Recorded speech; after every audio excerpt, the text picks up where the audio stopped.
All right, so tonight, I want to talk to you guys about a couple of things. First off, is what does the biblical word conviction mean? Does anybody want to take a shot in the dark and surprise me? What does conviction mean? Ethan?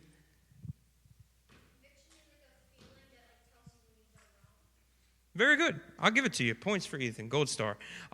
So if you're thinking in the court of law, conviction is what a judge sentences you. It is after all the defense has been made, after all the prosecution, after all the cases have been heard, a judge will give a conviction. And that is, it's done. There's no more case to be made. You have been found guilty of a crime. Okay? Now, spiritual conviction is very similar to that. It is when God shares something with you specifically that you have done wrong.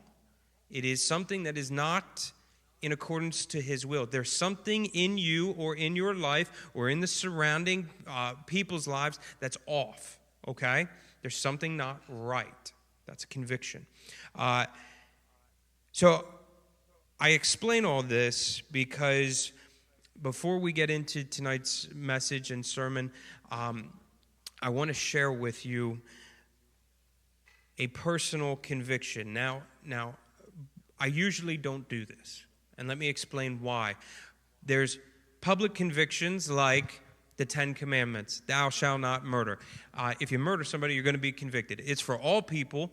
It just is wrong, and it's a conviction that goes for every human being, okay?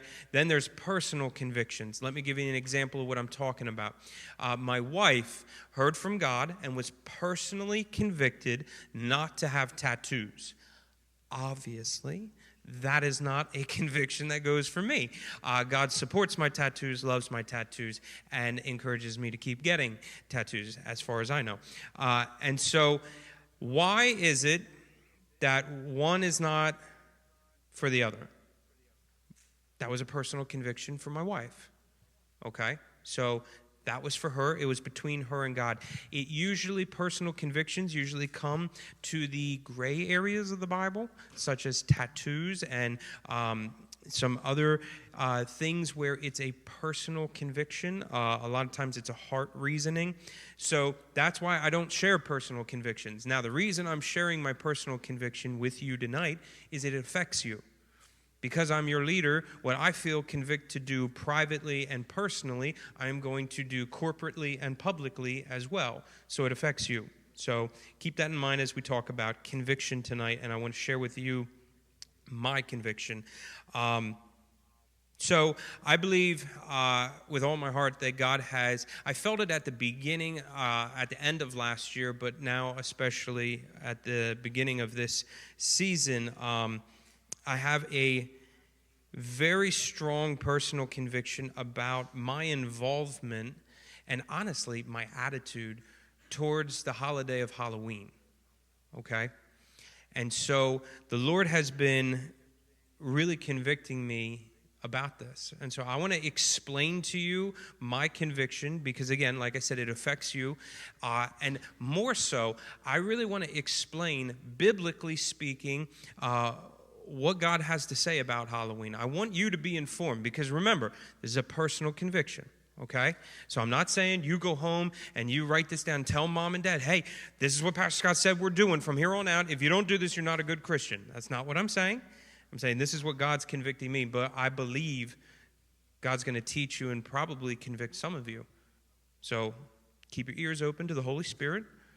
Pray about it and seek the Lord's will for your life, okay? But I want to share personally, and I also want to teach you about Halloween as well. So this is going to be like kind of twofold because I want you to be informed. The worst thing I can do as a youth pastor is ignore something and then expect you to make wise decisions. That's foolish. I'm going to inform you and I'm going to teach you about Halloween so that you can make wise decisions, okay? That's the goal for tonight.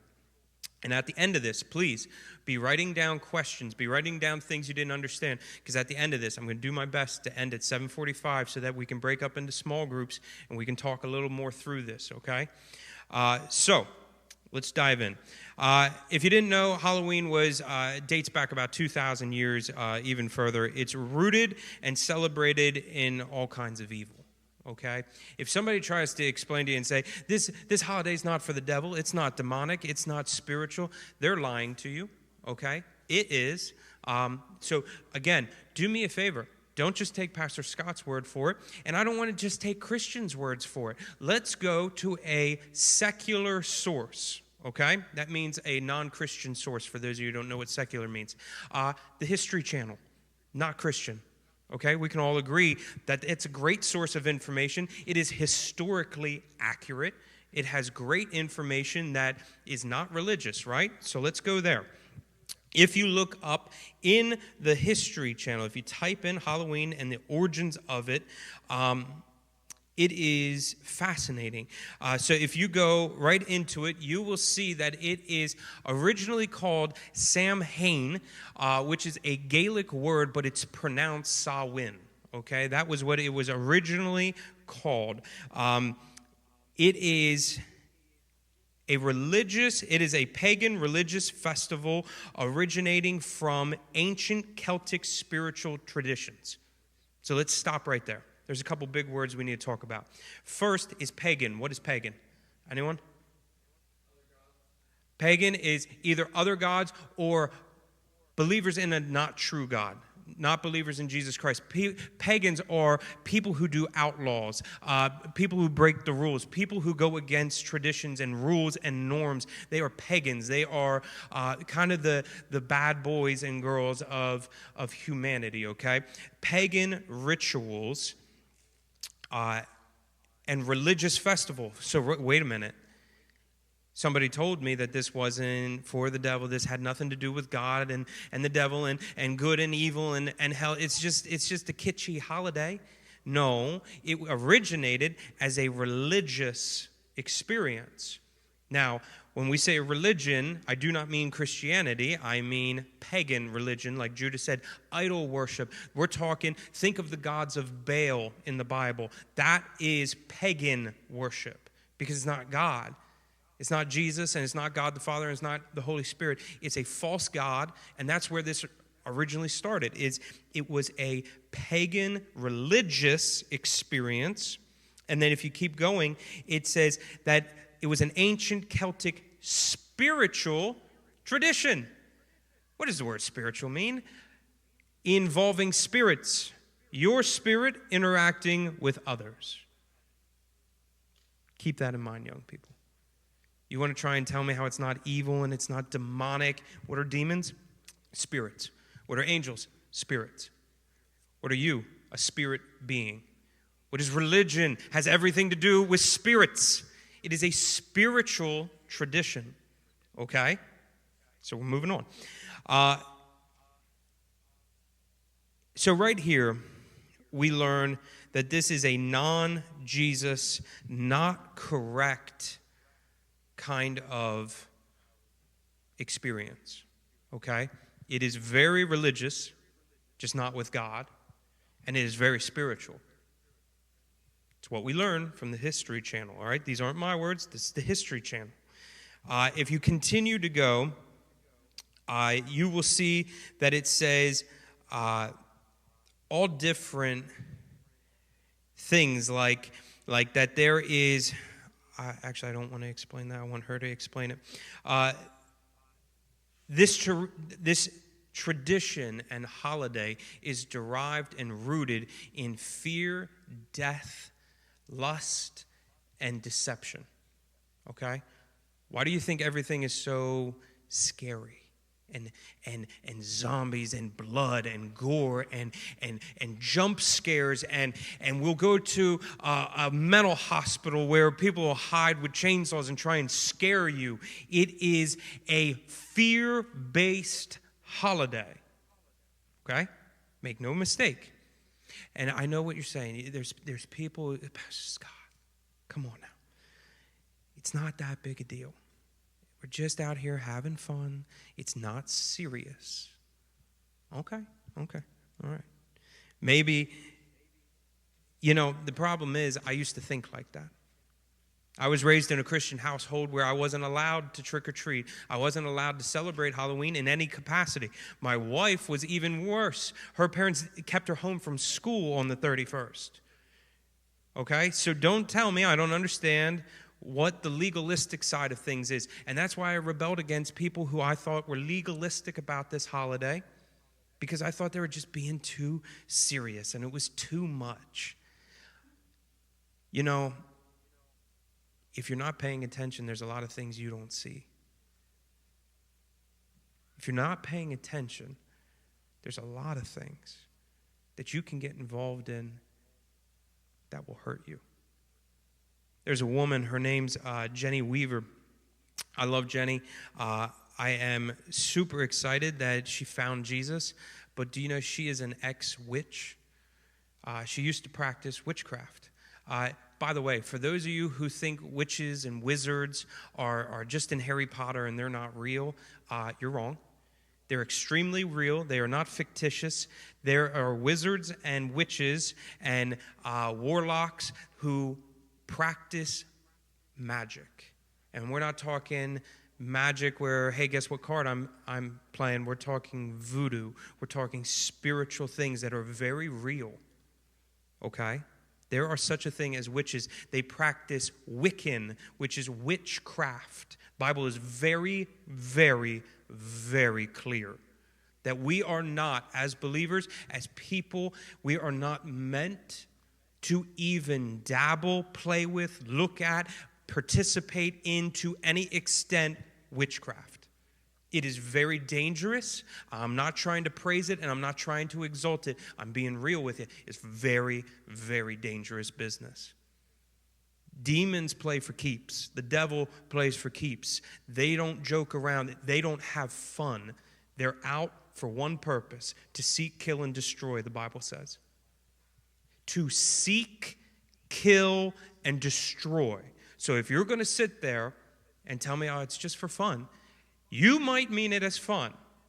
They're not playing for fun. You ever go to gym class and there's that one gym class hero who takes it way too serious and he's not there to just win. He wants to rip somebody's head off playing football, right? I was that kid, okay? I broke kids' glasses with a dodgeball. I still feel bad about it, kind of, not really. But it doesn't matter. He was there to just get exercise. I was there to win. The spiritual realm works the very same. You may be there for fun. The enemy is there to win. They are there to take as many people with you to hell as possible. Be very careful. So don't hear it from me. I want to play a clip from Jeannie, who talks about Halloween, and we'll get into it a little bit. But she is a reformed witch. She no longer practices witchcraft. Like I said, she found Jesus. I encourage you to look at her story. It is incredible. And again, I really hope you guys can understand when it comes to Halloween, when it comes to the spiritual realm, there's nothing to be afraid of. We believe in Jesus. He already won everything. Okay? We can't ignore it, though.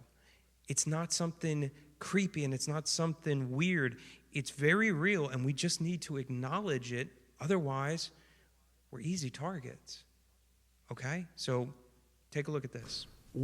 What does witchcraft have to do with Halloween?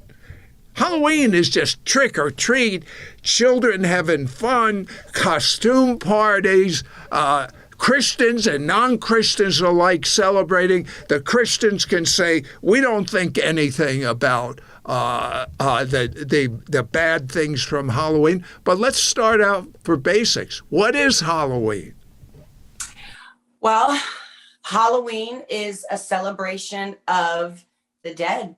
And it started out with Celtic Druids years and years and years and years ago. This whole entire holiday or day was created to summons up the god of the dead, and they would basically call on the people who had passed on, who were in the graves, for their spirits to come and roam through the earth on this day, that they believed that there was a veil that was thin crossing over from summer into the next month. They believed that veil was thin going into the next season. And so because the veil was thin between the spirit world and the earth world, that the two could collide. And so That's what they wanted. It was all steeped in witchcraft. It was all steeped in communicating with the dead. That's the original root and origin of this holiday. So much so that they believed that this happened and they felt this happening, that they would disguise themselves in costumes so that these spirits that were roaming around the earth on this day, that they wouldn't try to take vengeance out on them as a human, that the spirits would see them dressed up as a ghost, and they would pass the human by and go to the next one. And so that's where we incorporate costumes and dressing up. That's why a lot of times when you see costumes, although you see nice angels and these things, but most of them are scary. They are horrific. They're ghouls and goblins and all the things that bring fear. She goes on, if you go back and watch her video, she goes on to actually quote a pretty famous person. His name's Anton LaVey. He is the founder and creator of the Satanic Church. And the quote is one that really brought chills to my bones and struck me. It says, I am glad Christian parents let their children worship Satan once a year. Again, it's not coming from me. It's not coming from Pastor Scott's agenda. This is coming from the leader of Satan's army. Saying, I'm glad Christians get out there and celebrate once a year. Now, you may think this is too much. You may think, Pastor Scott, you're going too far. I'm not. I'm just telling you what the Lord's been convicting me of. He's been sharing this with me, and I am burdened with the choices I've made in my life. See, you got to understand that Samhain and Halloween originated as like she said, glorifying the dead, glorifying the leader of the dead, which is the devil. And they got so good.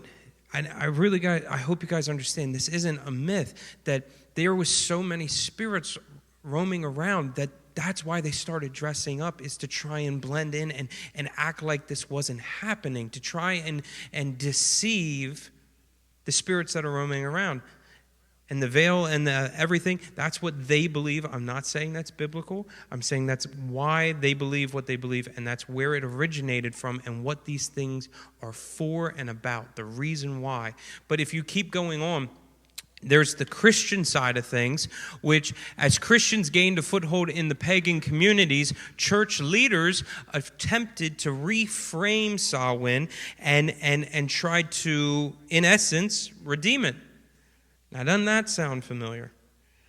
Neither the new holiday that the Christians created did away with the pagan aspects, though. They didn't do away with the celebration. October 31st became known as All Hallows Eve or Halloween, and continued much of the same traditions and celebrations. To this day, the traditions and celebrations have changed very little. Trick-or-treating was known as mumming back then, but it was still done. Not much has changed, guys. Carving turnips turned into carving pumpkins. I'm telling you, it's scary how exactly the same these traditions are, even though we say we're new aged and it's the 21st century and we don't celebrate it like they did. Actually, we do the exact same things. It's crazy. So I share this conviction that God has given me because I want you to think about it yourself. I feel like God asked me one question. Pastor Scott, why? Why are you doing it? Why are you participating? Why are you trying to redeem this? Why are you standing with the world one holiday of the year